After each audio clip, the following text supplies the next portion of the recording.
Boa noite. Meu nome é Emerson, eu sou professor da área de segurança do trabalho da ETEC de Taubaté.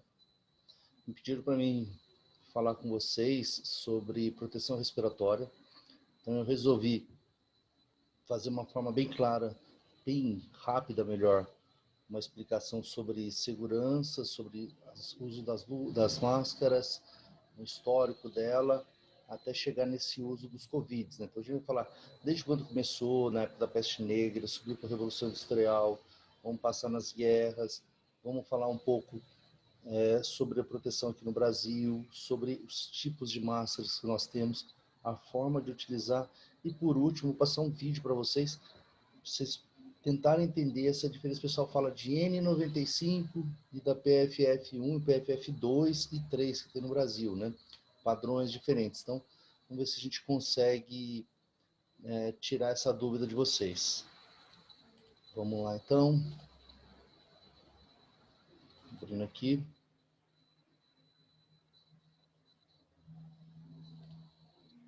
Legal. Então, olha só. Vamos falar um pouco de história, da história. A gente falou no começo sobre as máscaras, né, de proteção respiratória. E a primeira, quando a gente começa, né, a partir dos anos 1300, foi justamente uma máscara desse jeito mesmo que o pessoal usava, tá? Uma máscara de proteção, os médicos usavam por causa da peste negra, né? Peste bubônica que vinha do rato, eles das pulgas, né, que estavam nos ratos, eles com medo disso, com receio, eles começaram a usar esse tipo de máscara, parecia até um pássaro, né? E aí tinha um encaixe aqui do nariz. Nesse encaixe eles faziam o quê? Eles colocavam palhas e aromas aromáticos, como hortelã e tudo mais. Eles achavam que isto acabava eliminando esse contágio, né, pelo ar que acontecia. Então eles acabaram usando. Porém, além de ser muito estranho, né, quando acabou a pandemia, eles pararam de usar essa máscara, né?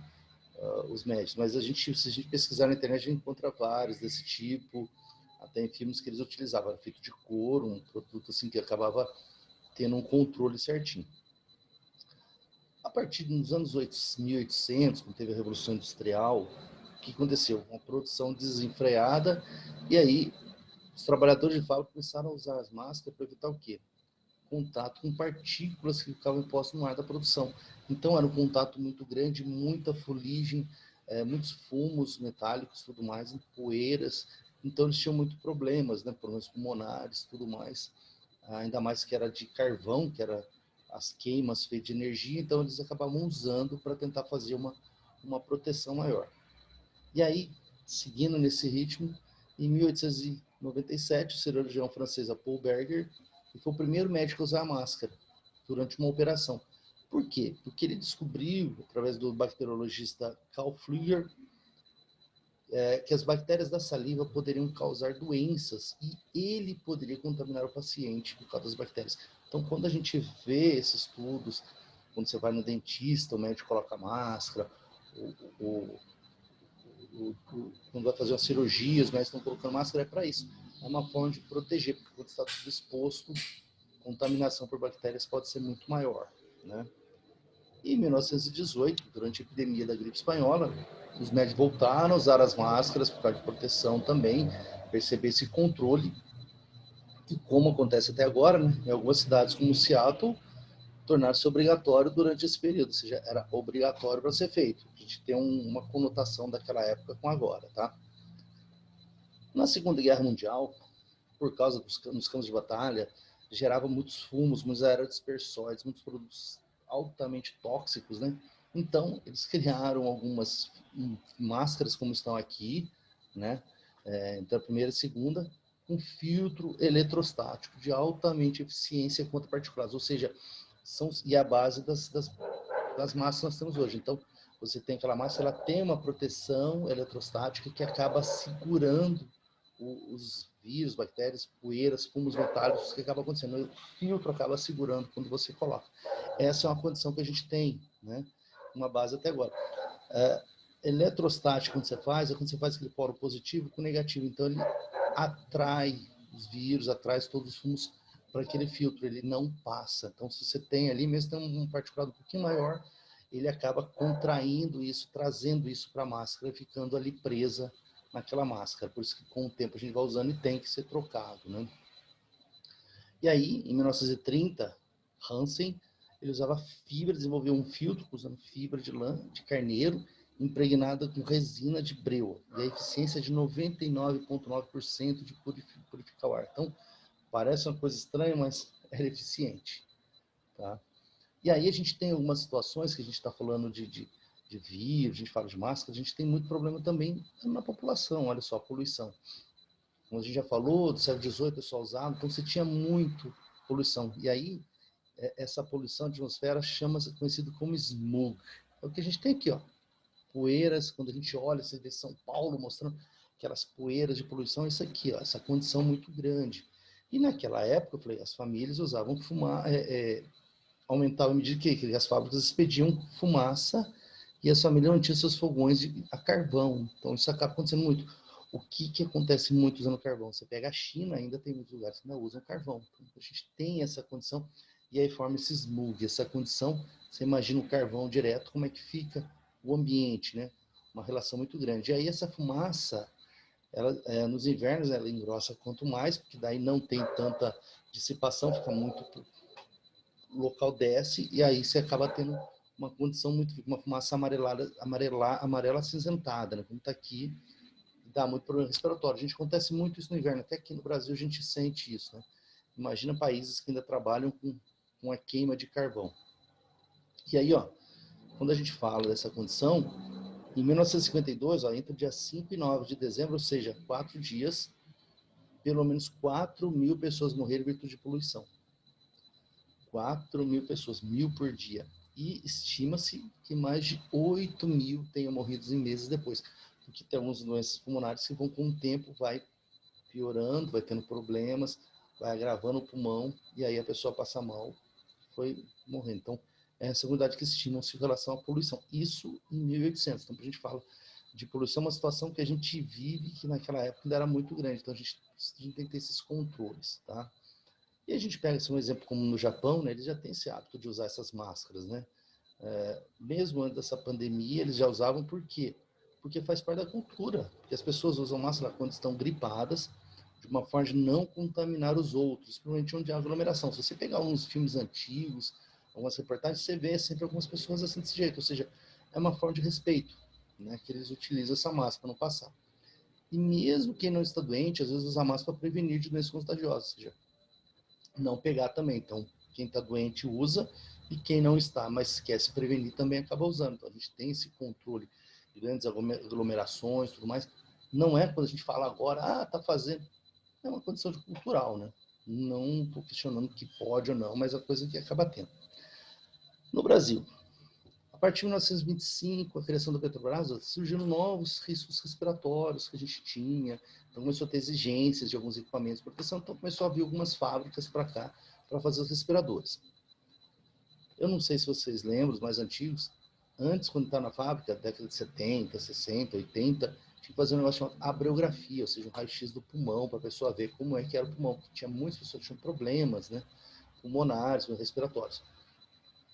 E aí, em 1994, o Ministério do Trabalho, ele, junto com a Fundacentro, publicaram um programa de proteção respiratória. Ou seja, a empresa, quando ela identifica que ela tem algum risco de respiratório, seja muita poeira, muito gases, muita névoa, e são produtos que podem gerar riscos à saúde do trabalhador, eles têm que fazer um programa de proteção respiratória, tá?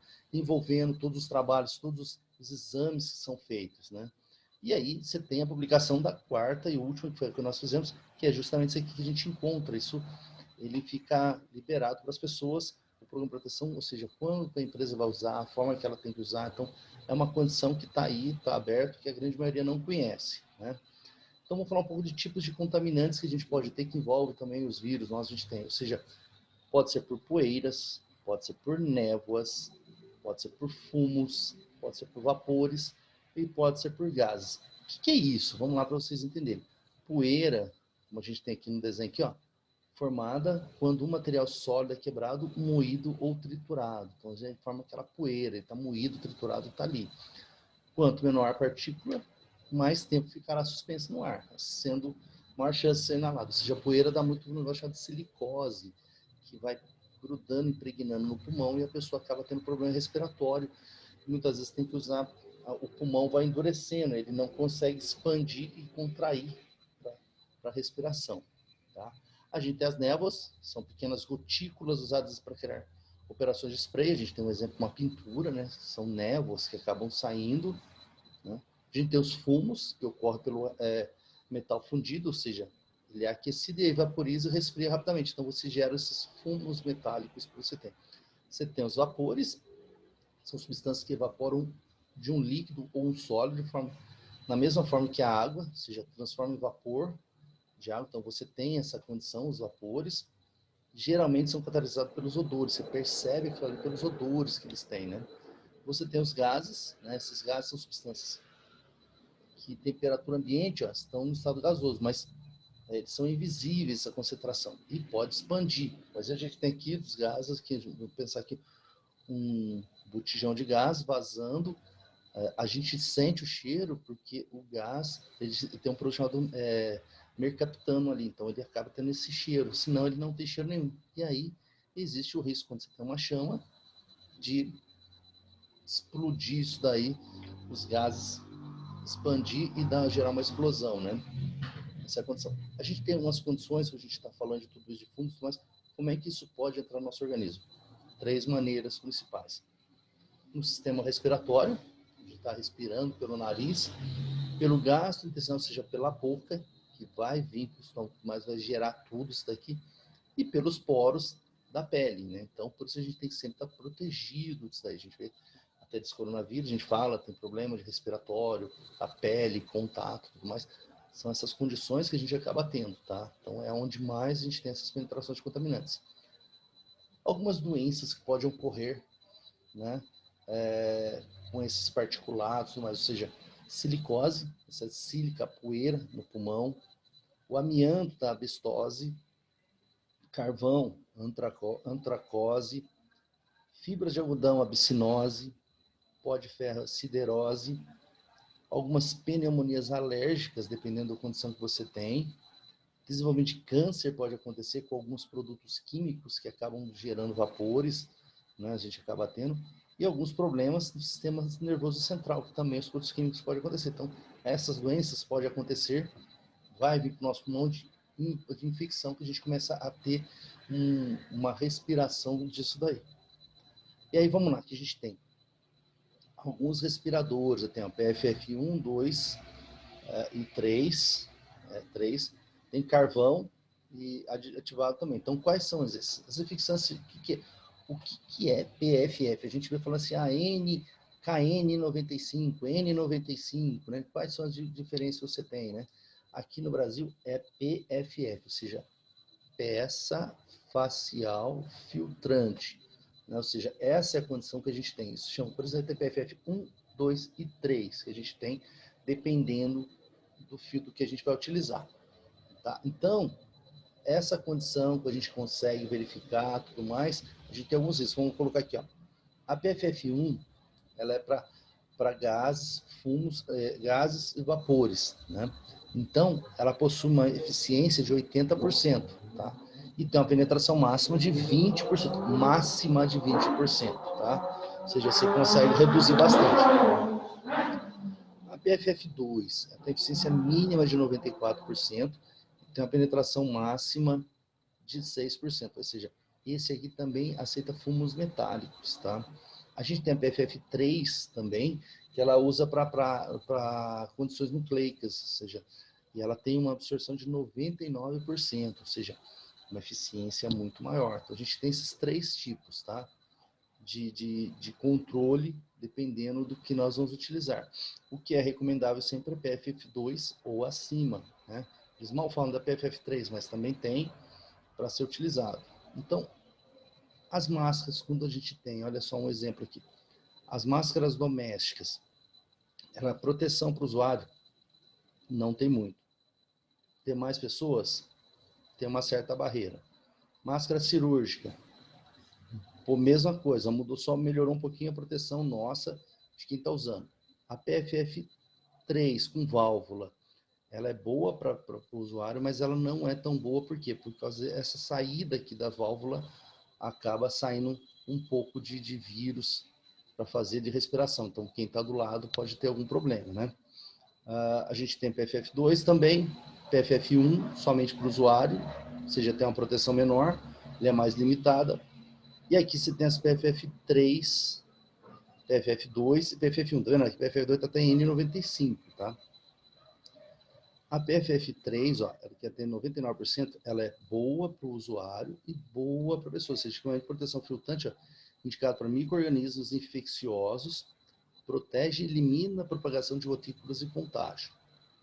Tá? A2, também uma coisa, protege, indica micro-organismos infecciosos, protege e limita a propaganda de gotículas e contágio. Então, essa é a condição que você tem. A PFF1, ela não é tão boa para você que está respirando, né? Assim, no nível melhor, mas ela tem mais proteção para os demais. Quando você respira, a proteção fica na máscara, tá? Mais ou menos, vamos lá dar uma olhada aqui, ó. Qual que você deve utilizar? Aqui, ó. O SARS-CoV-2, que é o que a gente tem, ele tem 0,12 micros, ou seja, 120 nanomicros o tamanho dele. A máscara cirúrgica, 2.000, ou seja, muito abaixo. A N95, 300. A PFF2, falei que o pessoal fala que é igual, também 300 micros. Aí você fala, pô, mas 300, o pessoal está falando que dá, mas lembra que eu falei que ela tem uma eletrostática? Então, quando você está passando, mesmo sendo um pouquinho maior, ela absorve o vírus também, ela consegue segurar o vírus na máscara, tá? Pela eletrostática que você tem. Lógico que ainda mesmo assim pode passar, né? Você tem uma contaminação que dá. Agora, olha a PFF3, 23 nanomicros. Quanto que tem? 120, ou seja, a PFF3 atende perfeitamente. É o pessoal mal fala. E a P1000, P100 melhor, 20 nanomicros, ou seja, 100% de eficiência, né? Mas só essa daqui, essas duas aqui já tá bom, né? Qual que é a diferença N95 e PFF2?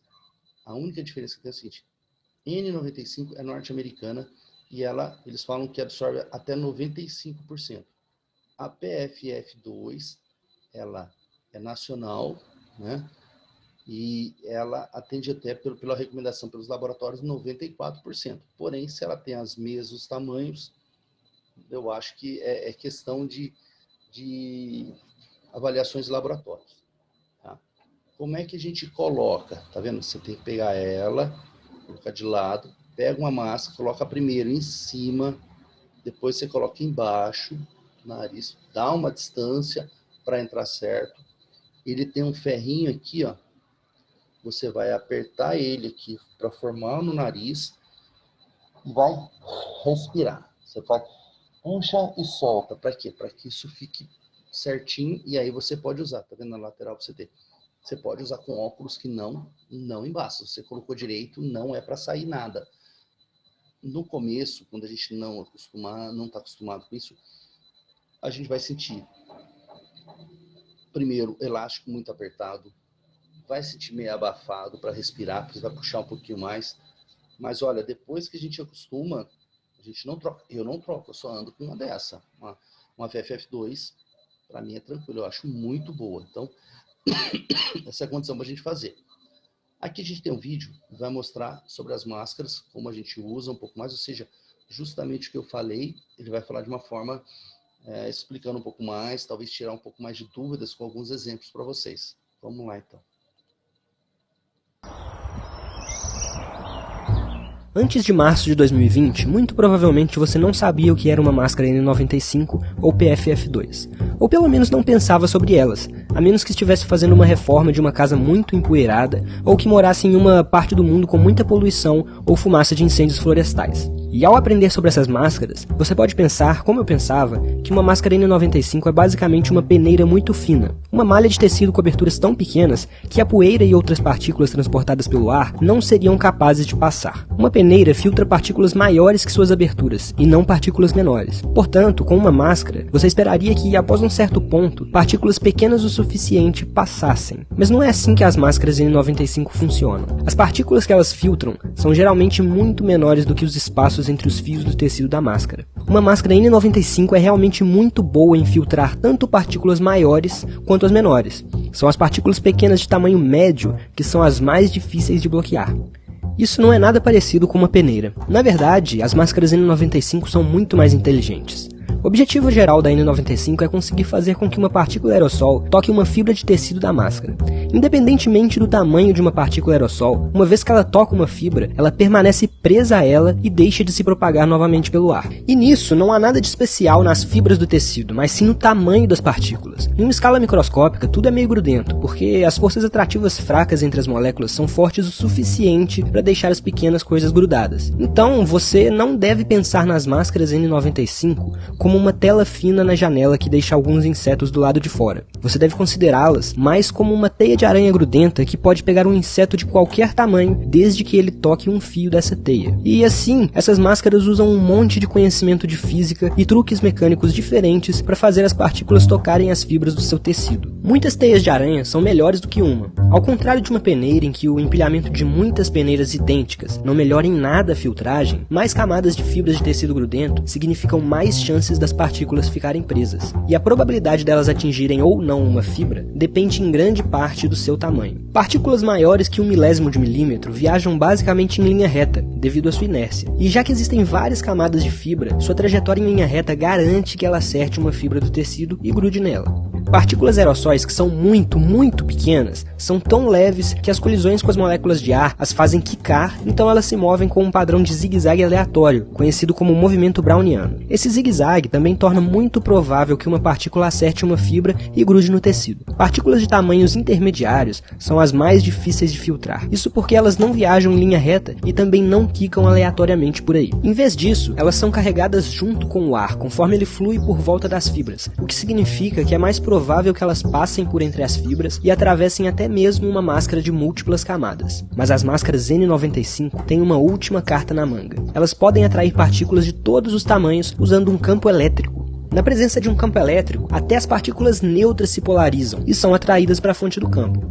É por isso que um isopor com carga neutra gruda em um gato que tem o pelo sido carregado com eletricidade estática. Mas ao contrário do pelo de um gato, o campo elétrico de uma máscara N95 não vem apenas da eletricidade estática comum. Suas fibras são como ímãs permanentes, mas para eletricidade, eletretos. Assim como você pode magnetizar permanentemente um pedaço de ferro, colocando ele em um campo magnético forte o suficiente, você pode eletrizar um pedaço de plástico para dar a ele um campo elétrico permanente. Ao eletrizar as fibras do tecido de uma máscara N95, elas ganham uma capacidade de longa duração para atrair partículas, o que significa que capturam cerca de 10 vezes mais partículas do que fibras comuns. E este é, afinal, o propósito de uma máscara N95, filtrar as partículas de ar. E elas fazem isso de uma maneira bem esperta, tirando vantagem da natureza grudenta da matéria em escala molecular, usando muitas camadas de fibras que capturam grandes partículas em movimento retilíneo, bem como pequenas partículas em zigue-zague, e tendo um campo elétrico que atrai todas as partículas, você obtém uma máscara, não uma peneira, que é muito boa em capturar partículas pequenas e grandes e ainda faz um trabalho razoavelmente bom em filtrar partículas de tamanho médio. Precisamente, a fração dessas partículas de tamanho médio que é bloqueada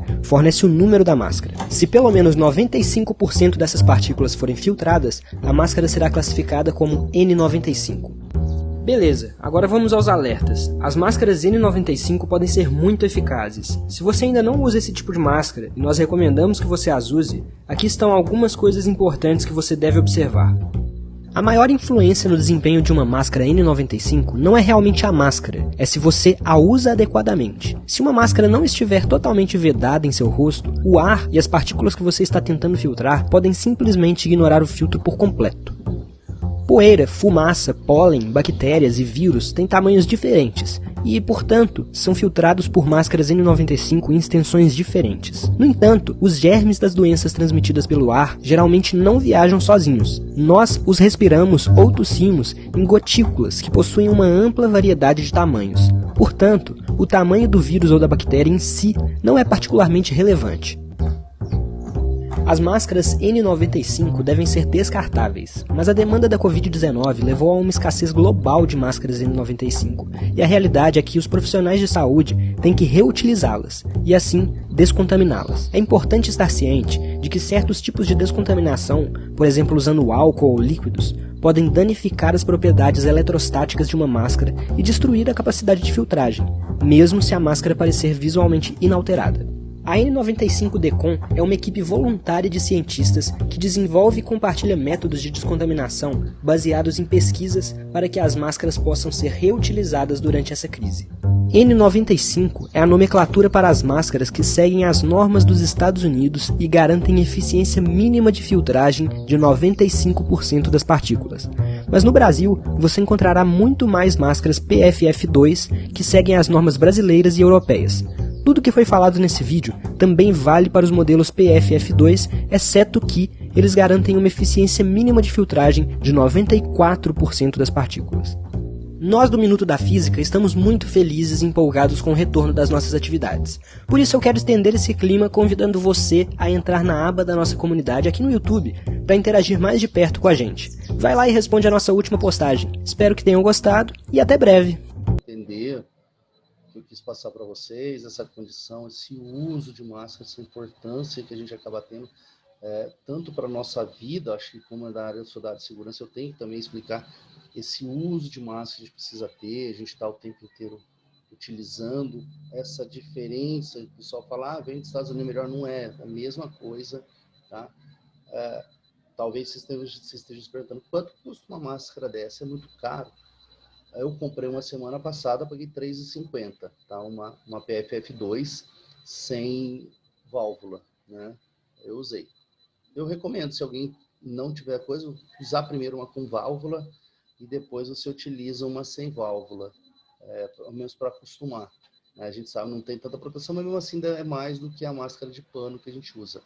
É praticamente o mesmo preço, qualquer loja de EPI vocês vão encontrar e eu recomendo, tá? Então, essa condição que eu estou falando para vocês, espero que vocês tenham gostado. Essa foi a bibliografia que eu usei. Se vocês tiverem alguma dúvida e tudo mais, segue aqui o meu e-mail, o meu Lattes, eu acabei deixando aqui para não ficar expondo tudo, acho que não precisa. Então, tá aí para vocês. Fico à disposição, espero que vocês tenham gostado. E dúvidas, só me mandar que a gente vai respondendo todas as dúvidas de todos. Se precisar, a gente monta até mais algum outro vídeo, alguma coisa para esclarecer mais dúvidas. Pessoal, um abraço para vocês, tudo de bom.